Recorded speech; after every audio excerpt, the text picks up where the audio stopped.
What to has wake you us up. excited for I 2020? think I think it's going to be a good year. Okay, that's to sum it all up. That's the motherhood statement. It's going to be a good year in as far as the drivers of the economy is concerned, which is government spending and consumer spending. Okay, both are working on all turbines, so we're good with that.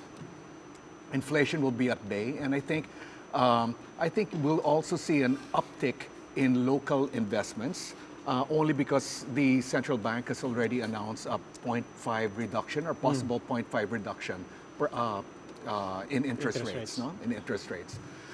In addition to that, we're looking at a further maybe about 450 billion being pumped in the system into the system with the reduction of the reserve requirement rate, no? Also from the central bank. So all these working in tandem, I think, will give us a good year, no?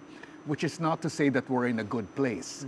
I'll go back to that maybe later. No? Okay. So, Okay, Dean, anything to correct with what Andy said? Well, first of all, are we going to meet the targets this year?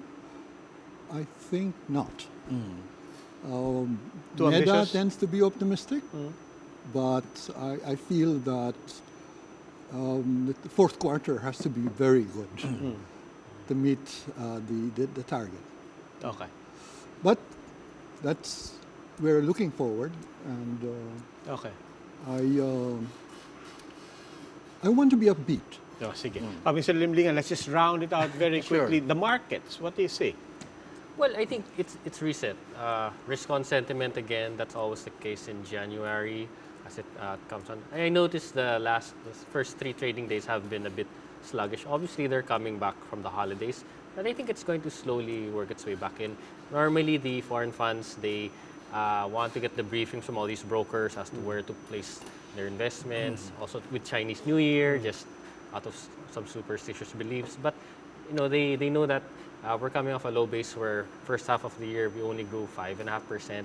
So in the third quarter there was already acceleration. So probably they think there's going to be a lot of momentum coming into 2020. Since we're talking tariffs very quickly, is there such a thing as a year-end target for the PSE, that fearless forecast that we're trying to hit?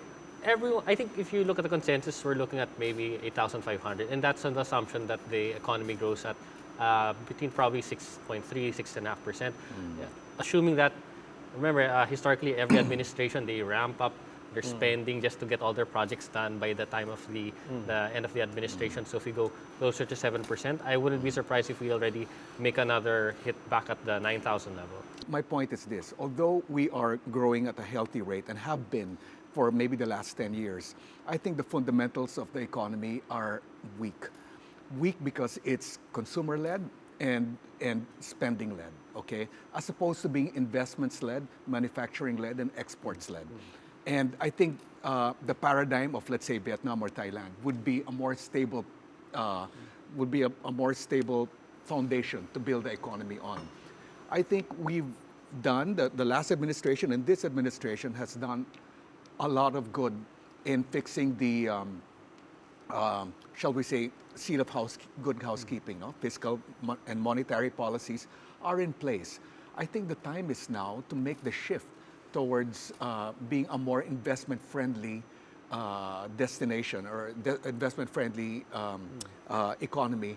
And the whole water situation did not help that. Okay, but just to say also that in the last 6 months, investments fell successively in a row. No? So these are not good indications.